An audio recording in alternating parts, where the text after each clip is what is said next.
No lie, Three Ninjas was a movie that you watched as a child, had you going around doing stupid shit, thinking you could do what they do, flipping, high kicks, really had you thinking you could squabble. As we watched him beat the shit out of some adults dressed like ninjas in this movie. Now listen, me personally, I believe I could beat some children in a fist fight, even if they were trained by Naruto Uzumaki himself.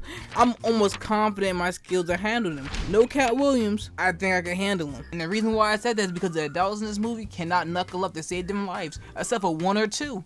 One or two. That's terrible.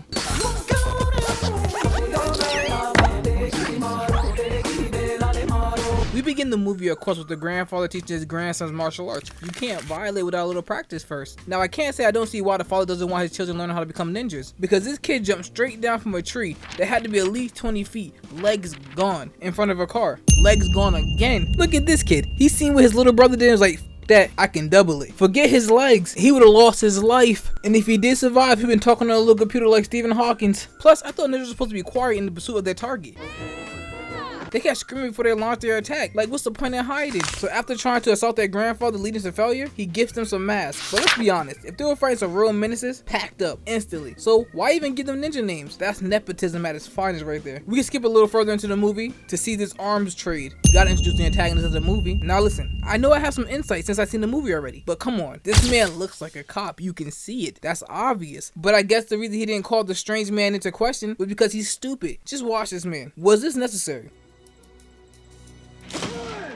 He didn't even look cool. He looked stupid as hell when he did it. Now, lean a little closer for me. Fire every last one of these cops.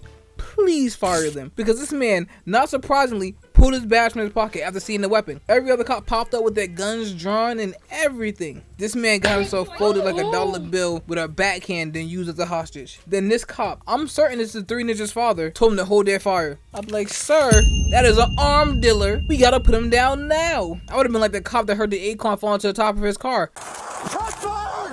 I'm gonna be on my pure action movie shit. No survivors. Cops, civilians, guilty. It doesn't matter. And the man in the white suit had ninjas on standby. He was like, guys, be ready. And make sure you bring some rope of the long ass variety. And I'm gonna say this. He's spamming the hell out of some one-liners. Listen to this. Nice of you to drop in.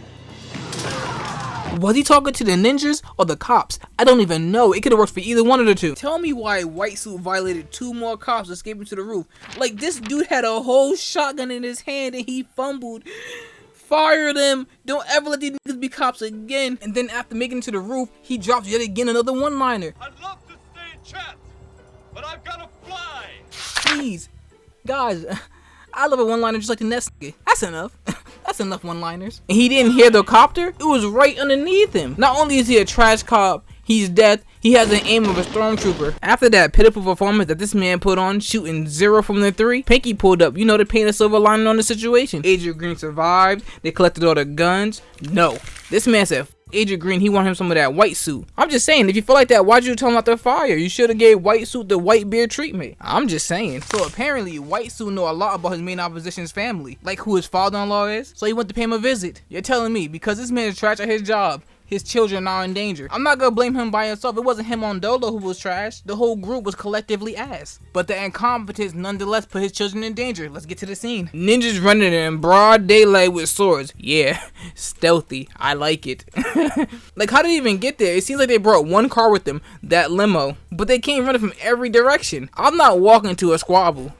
That's just me though. Tum Tum was the first to get active, stabbing one of the ninjas with a big ass fork. Imagine mastering martial arts and your boss goes, hey, let's go kill some children. And then you proceed to get cooked because grandpa made light work out of these two. And this ninja should be the most ashamed. He couldn't even kill a 5-year-old with silverware, even getting himself teabagged in the process, while the other one was getting crossed. But hey, look at that sword pose. He was really about to kebab this kid, but was turned into a joke quickly, and Tum Tum finished the violation with some baby spank kicks. You look at these ninjas and you think to yourself, how in the hell did the cops allow them to be a factor in aiding White Jacket's escape? They're trash. The kids are over there having a blast, harassing some ninjas. Grandpa chased this man down just to hit him with a cake. But that was all just a ploy, a play if you will. Because Snyder knew his men were trash. That's White Suit's name, Snyder. He just wanted Grandpa to train them. And I can't blame them. Timu Shinobi is crazy. Maybe I was putting a little too much respect on Snyder's name. Maybe a little too much. Because he pulled up and told the grandfather to control his son-in-law before he kills all of them. That's crazy. Because not only did he threaten the grandfather's family, he caught his attack. basically calling him a bitch, had him shitting bricks. After that, Grandpa take the kids back to their home, and the father is still being a fraud. That's just what he is at this point, a fraud. But that's not important. We head over to Snyder to see his ploy of kidnapping the boys. That's where 3 more dumbasses are introduced. I was gonna ask, what uncle asked their nephew to commit a crime that easily? But I said never mind when I seen this. Open up the cash register. Lock this fucking thug! Lock him up! He's a thug! They were already thugs to begin with. Before we push further into the movie, listen to this. God, I love being a bad guy. This nigga is corny as hell. Can we boo this nigga one time? After getting his car pulled by Snyder, Grandpa knew he had to take the training seriously again, so he found the most perfect moonlit area to practice his swordsmanship, encapsulating the true ninja essence. Because you can't let somebody pull your card and walk away like there's no consequence. There has to be a consequence. I was initially gonna skip this part, but cul-de-sac thugs just posing in the middle of the street during school time to rob a bike, that's another level. But hey, Emily's kinda set up a little bit. Calling Rocky to fight 4 dudes is crazy. Then she blamed him for not knowing how to knuckle up. That's wild. When I become your protector? Excuse me, I didn't get the memo. But let's move on.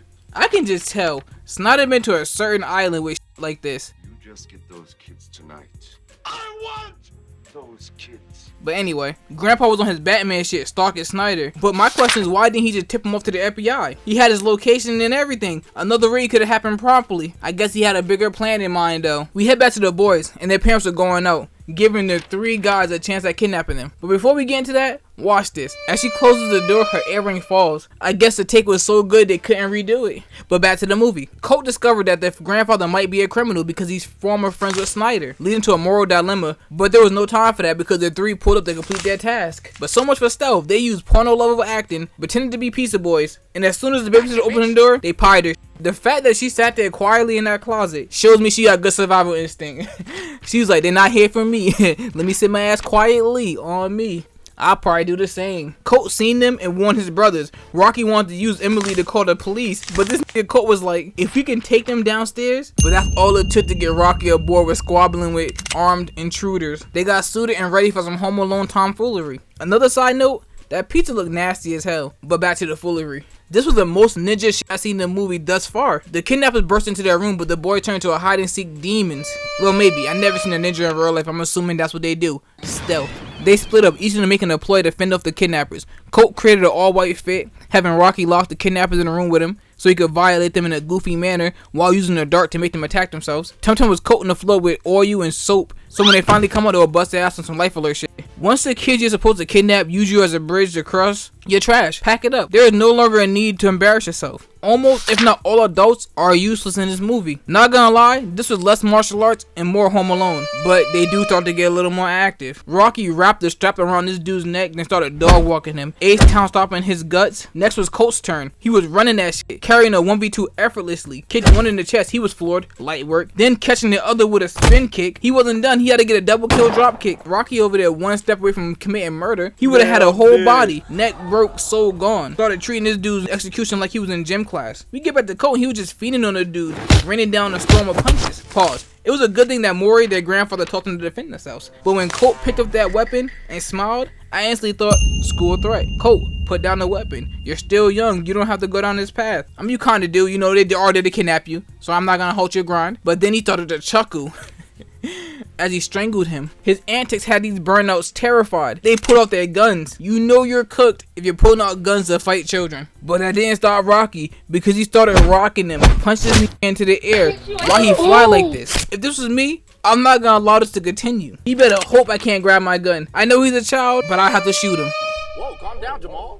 Don't pull out the 9. Even he was judging them. At this point, I don't know why they went back into their hijinks. They were properly violating them. They could have continued beating them until their parents came home. Imagine how impressed they would have been seeing 3 dead intruders. I'm pretty sure he would have been like, golly, you have to learn more of those martial arts from your grandfather. That's what I would have said if my children could defend themselves. So, they moved on to phase 2 of their plan. But that only served to give the burnouts time to harm them. When they lured a little girl over from across the street pretending to be a kid. But I can admit when I'm wrong. Their earlier hijinks helped them because when they did that Bill Cosby special and dosed their drink, it caused 2 of them to leave the room, giving Tum Tum his time to shine. Even Emily got her one. It was looking up for them.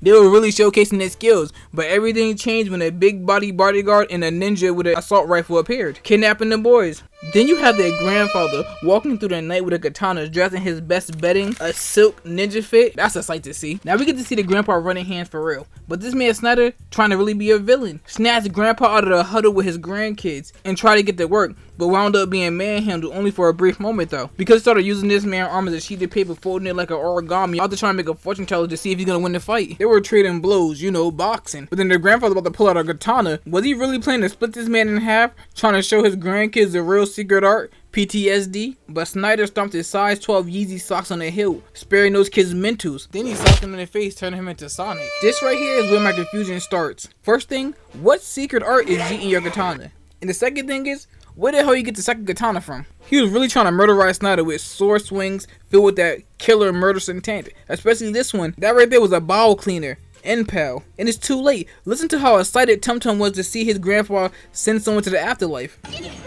But Snyder was like a goddamn rabbit, jumping all over the place, avoiding every attempt at his life. And boy, were there many attempts. Maury was on his ass like Dr. Miami, just trying to eject him with some of that metal. Snyder had to grab a katana himself. It was a good old-fashioned sword fight. But look, the stunt double looked ridiculous. It was just like they stuffed a pillow in his shirt and hoped no one would notice. Maury fought with his all, while Snyder was just chuckling during their stare down. Then disarmed him, and then both of them were sent to the ground. But how? Snyder stomped his foot into Maury's chest cavity, while Maury just kicked his upper thigh. That's not enough to make you fall. And especially backwards. Now the tables turned. Snyder had the blade while Grandpa had nothing but hands. But Snyder keeping that sword in his hands was a mistake, because Grandpa started working him, flipping him around into a submissive pose, locked his arm behind his back, and had him making prison faces. The Grandpa started straddling his back while trying to choke him out. But Snyder was not one for those games and flipped him off his back. Now Grandpa trying to earn some star points because he landed on his feet effortlessly, taking Snyder to the ground once again to hit him with a good old-fashioned Homer Simpson choke until this man put out some pocket sand. Then he started washing him, making him taste all 5 toes before making him swirl in the air like a ballerina.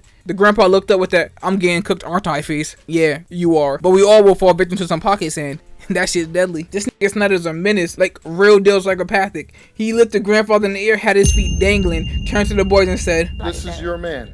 he was going crazy, just ranting, until Grandpa put some of those booty beans into his mouth, giving him strep throat instantly. Then he said "F martial arts" and started dogfighting him, ending it with a drop kick. Now we all know cheesy media fashion. We have to allow our antagonists to escape and survive. We have to allow them time to repent. But I don't get it in this movie, because he was dead ass trying to slice this nigga in half with a katana in front of them already, so why stop now? It was a good movie. Thanks for watching. Don't be afraid to leave a like. And until next time, take care.